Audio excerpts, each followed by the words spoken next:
সঙ্গে, ইন্দিরা গান্ধীর সঙ্গে। সেটাকে বলা হতো ৭ দফা ডিফেন্স ট্রিটি, তাই না? এটা আমরা অনেকেই জানি। সেখানে সাংঘাতিক যেটা পড়ে তখনকার তদানীন্তন যে অস্থায়ী সরকারের যে প্রধান ছিলেন, অ্যাক্টিং প্রধান ছিলেন সৈয়দ নজরুল ইসলাম সাহেব নাকি ফ্রেঞ্চ হয়ে গেছেন। আসলে এই যে শেখ হাসিনার যাওয়ার ব্যাপারটা পুরোটাই প্রস্তুতি বা এটা প্রিপারেশন, এবং এটা যা কিছু করবার প্রয়োজন ছিল শেখ হাসিনাকে ভারতে নেওয়ার জন্য, এটা কিন্তু রয়ের মাধ্যমেই করা হয়েছে। শেখ হাসিনা ক্ষমতায় আসার পরে পরে আমার মনে আছে, নিজে আমি দেখেছি, টাকার মধ্যে যখন শেখ সাহেবের মাথা দিয়ে মানে ছবি দিয়ে টাকা ছাপা হলো, ওখানে লোকজন গালাগালি করে টাকার মধ্যে গালাগালি করতো, তখন একটা আইন করে এই গালাগালি বন্ধ করেছে।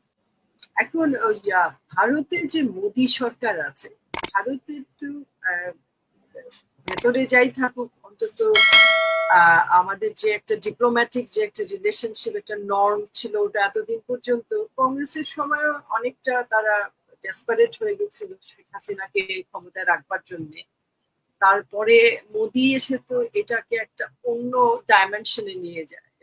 মোদিকে রীতিমতো লোকে বলতো যে স্বামী স্ত্রীর সম্পর্কে এইসব নানা দেওয়া হয়েছিল মোদির সঙ্গে হাসিনার সম্পর্কে। এটা দেশের সঙ্গে দেশের সম্পর্ক ছিল না, এই সম্পর্কটা ছিল ব্যক্তিগত দুটা ব্যক্তির মধ্যে সম্পর্ক, যার জন্য বিদেশি মিডিয়াও হাসিনাকে বলতো যে মোদি টাইরান্ট বা ইন্ডিয়া টাইরান্ট।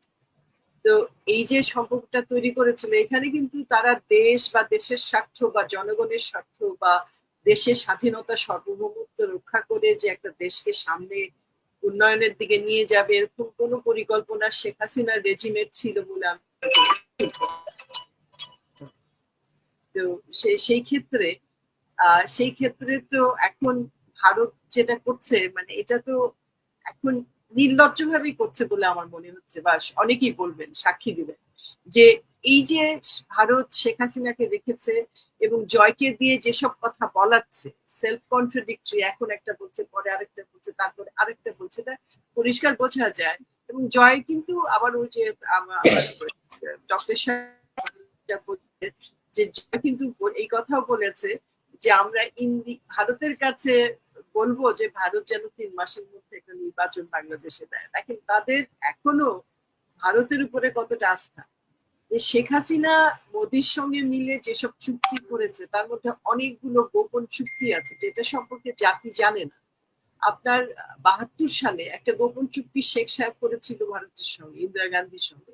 সেটাকে বলা হতো ৭ দফা ডিফেন্স ট্রিটি, তাই না? এটা আমরা অনেকেই জানি।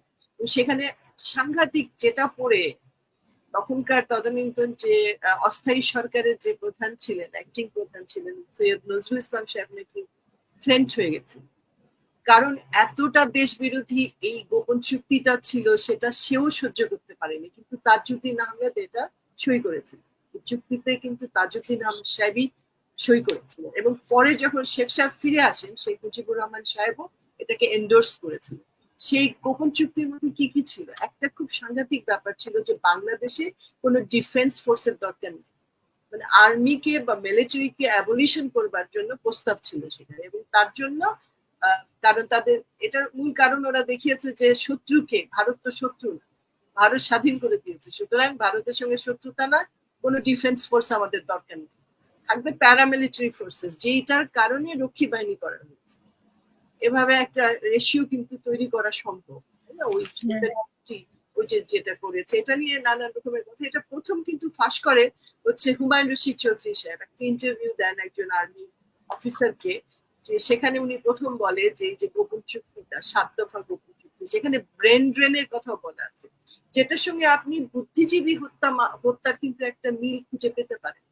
তারা কিন্তু বলেছে বাংলাদেশে স্বাধীনতার পরে যখন ব্রেন ড্রেন হবে, যোগ্য ব্যক্তিরা থাকবে না কোথাও, তখন তারা ভারত থেকে সেরকম যোগ্য ব্যক্তিদের এনে নিয়োগ করবে, যেটা হাসিনার আমলে আমরা খুব পরিষ্কার ভাবে দেখতে পেরেছি। নাহলে এতগুলো ভারতীয় নাগরিক বাংলাদেশে কাজ করেছে, এবং ওপেনলি তারা তো বলেছেও যে বাংলাদেশ থেকে তারা দ্বিতীয় হাইয়েস্ট ফরেন কারেন্সি আর্ন করে নিয়ে যেত এদেশের নাগরিক, মানে ভারত থেকে নিয়ে যেত। Bangladesh was their second highest foreign currency earner country ছিল। তো এই যে ব্যাপারগুলো, ওইটার সঙ্গে কিন্তু এগুলো মিল আছে, এবং পরবর্তীতে শেখ হাসিনা কিন্তু অনেকগুলো গোপন চুক্তি করেছে। তো এখন যেটা আমরা প্রিজিউম করতে পারি বা একটা স্পিকুলেশন করতে পারি, সেটা হচ্ছে যে আজকে সেই গোপন চুক্তিগুলো বাস্তবায়ন করতে গিয়ে শেখ হাসিনা সরকার বা মোদী সরকার বারবার কেন ব্যর্থ হচ্ছে? এখানে নিশ্চয়ই একটা শক্তি আছে যেটা থ্রেটের কারণে তারা সেই গোপন চুক্তিগুলো বাস্তবায়ন করতে পারে না। শেখ হাসিনাকে বাধ্য করে ভারতে নিয়ে যাওয়া হয়েছে এবং আমরা শুনেছি এবং বিভিন্ন লেখালেখির মাধ্যমে জেনেছি, যেগুলো ভারতীয় মিডিয়াতে ছাপা হয়েছে, সেখানে থেকে আমরা জানতে পেরেছি যে আসলে এই যে শেখ হাসিনার যাওয়ার ব্যাপারটা পুরোটাই প্রস্তুতি বা এটা প্রিপারেশন এবং এটা যা কিছু করবার প্রয়োজন ছিল শেখ হাসিনাকে ভারতে নেওয়ার জন্য, এটা কিন্তু রয়ের মাধ্যমেই করা হয়েছে। এটা আমরা স্পিকুলেট করতে পারি, কারণ আমরা পত্রিকা মিডিয়া বিভিন্ন ভাবে যেসব সোর্সে যে খবরগুলো পাচ্ছি সেখান থেকে এটা বলা যায় যে ভারতই তাকে নিয়ে গেছে। এবং এখন যেসব কথা মুখরোচক বলা হচ্ছে, ভারতের এখন একটা গলার কাটা হয়েছে, ভারত রাখতে পারবে না, ভারত রাখবে বলেই নিয়ে গেছে। এবং ভারত কিন্তু এই আইনগুলো জানে যে আপনার যখন একটা দেশে কেউ অ্যাসাইলাম চায়, সেটা তৃতীয় দেশ থেকে চাইলে সেটার গ্রহণযোগ্যতা থাকে না। এটা কিন্তু একটা অলিখিত একটা একটা আইন আছে সারা বিশ্বে।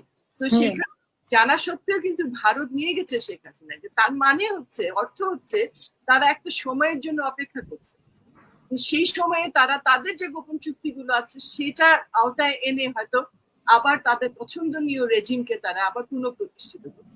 এই থ্রেটটা কিন্তু থেকে গেছে এবং আমরা কিন্তু নানান ভাবে তথ্য পাচ্ছি যে কেউ কেউ বলছে যে এই সরকার এই যে ইন্টারিম সরকারটা বেশি দিন থাকতে পারবে না। এগুলো কিন্তু সবই মনে হচ্ছে এই ষড়যন্ত্র যে সোর্স গুলো, এগুলো কিন্তু ভারত থেকেই তৈরি হচ্ছে এবং ভারত থেকে ছাড়া হচ্ছে নানান রকম গুজব। এবং শেখ সাহেবকে যে একটা ন্যারেটিভ দিয়ে শেখ মুজিবুর রহমানকে তারা জাতির পিতা হিসেবে প্রতিষ্ঠিত করেছে, বা বঙ্গবন্ধু এই নামের খেতাবটা, এই বঙ্গবন্ধু খেতাবটা আমি আজকে উল্লেখ করতে চাই। মানে আমি তথ্য এটা একদম ফার্স্ট হ্যান্ড ইনফরমেশন পেয়েছি, যারা এই সময়ে তখন সংগ্রাম ছাত্র জাতীয় ছাত্র সংগ্রাম পরিষদের যারা সদস্য ছিল, যাদের মাধ্যমে পরবর্তী সময় শেখ সাহেবকে যে বঙ্গবন্ধু খেতাবটা দেয়া হয়, এটা কেন সর্বজনীন ছিল না, এটার একটা কারণ আছে। কারণ হলো কি, সারা রাত ধরে এই যে ছাত্র সংগ্রাম পরিষদের মিটিং হয়েছিল, সবাই কিন্তু ওই ছাত্র সংগ্রাম পরিষদে সব ছাত্র দল ছাত্র সংগঠনগুলো সংযুক্তভাবে এই সংগ্রাম পরিষদ বানিয়েছিল। সেখানে বঙ্গবন্ধুকে খেতাব দেওয়ার কোনো প্রস্তাব ছিল না। হঠাৎ করে মিটিং এ সিদ্ধান্তের বাইরে গিয়ে তোফায়েল আহমেদ বঙ্গবন্ধু খেতাব দেয়। তখন থেকে এই খেতাবটা শুধুমাত্র আওয়ামী লীগের খেতাব, সেই জন্য আপনি যেটা সর্বজনীন না, এবং আওয়ামী লীগ ছাড়া কেউ তাকে বঙ্গবন্ধু বলতো না। আজকাল যখন 14 বছর ক্ষমতায় ছিল, তারা নানান আইন করে, যেমন শেখ হাসিনা ক্ষমতায় আসার পরে পরে আমার মনে আছে, নিজে আমি দেখেছি, টাকার মধ্যে যখন শেখ সাহেবের মাথা দিয়ে মানে ছবি দিয়ে টাকা ছাপা হলো, ওখানে লোকজন গালাগালি করে টাকার মধ্যে গালাগালি করতো, তখন একটা আইন করে এই গালাগালি বন্ধ করেছে। তার মানে শেখ সাহেবের গ্রহণযোগ্য একটা দেশের জাতির পিতা কে হবে বলেন, যে সর্বজনীন গ্রহণযোগ্য মানে সর্বজন স্বীকৃত না বিষয়টি। এটা শেখ সাহেব নিজে কিন্তু জাতির পিতা তার পার্লামেন্টে ঘোষণা করেছে, নিজেকে শেষ করবেন একটা। সেটাই, মানে আমি জানি না, বেশি বলে ফেললাম হয়তো। যেটা বলতে চাচ্ছি যে এই ঘটনাগুলো এবং যে ষড়যন্ত্র হচ্ছে এবং এই সরকারের বিরুদ্ধে, আপনার এটার সঙ্গে মিলাতে হলে একটু যদি আমাকে 1 মিনিট সময় দেন, এটা সেটা 7ই নভেম্বরের যেই যে ছাত্র কি বলে সেনা জনতার যে বিপ্লব হয়েছিল, যার ফলে যে পরিবর্তনটা এসেছিল এবং জিয়াউর রহমান সাহেবকে তারা নিয়ে আসে, সেই সময় যে পরিস্থিতি ছিল একটা ভারত বিরোধী পরিস্থিতি। ভারত কিন্তু ভীষণভাবে এই 7ই নভেম্বর থেকে আপনার 1977 সাল পর্যন্ত ভীষণভাবে চেষ্টা করেছে ওই পরিবর্তনটাকে আবার পরিবর্তিত করে তাদের পছন্দনীয় সরকারকে ক্ষমতায় আনতে ভীষণভাবে চেষ্টা করেছে, কিন্তু দ্যাট ওয়াজ ফয়েল। কেন হয়েছিল? তখন যে সরকারটা ছিল তারা দেশপ্রেমিক মানুষদের নির্বাচিত করে এবং খুবই কি বলবো, খুবই ভিজিলান্টি একটা অবস্থান নিয়ে তারা বাংলাদেশ থেকে 3.5 বছরে বাংলাদেশের শেখ মুজিবের আমলে এই এখন যেমন ভারতীয়রা চারদিকে ছড়িয়ে গেছে বা তাদের এজেন্টদের নিয়োগ দিয়েছিল, তারা কিন্তু এই সব আবর্জনা পরিষ্কার করেছিল। এবং এই যে এখন বর্তমান যে সরকার, তাদের কিন্তু ইতিহাস থেকে কিছু শিক্ষা নেওয়া প্রয়োজন। তারা কি করেছিল এবং কিভাবে এই ভারতীয় আগ্রাসন, হেজিমনিক যে প্ল্যান্ট করেছে বাংলাদেশে, তারা বাংলাদেশের কাছ থেকে তাদের অনেক কিছু চাওয়ার আছে, আমরা দেখেছি কত কিছু নিয়েছে।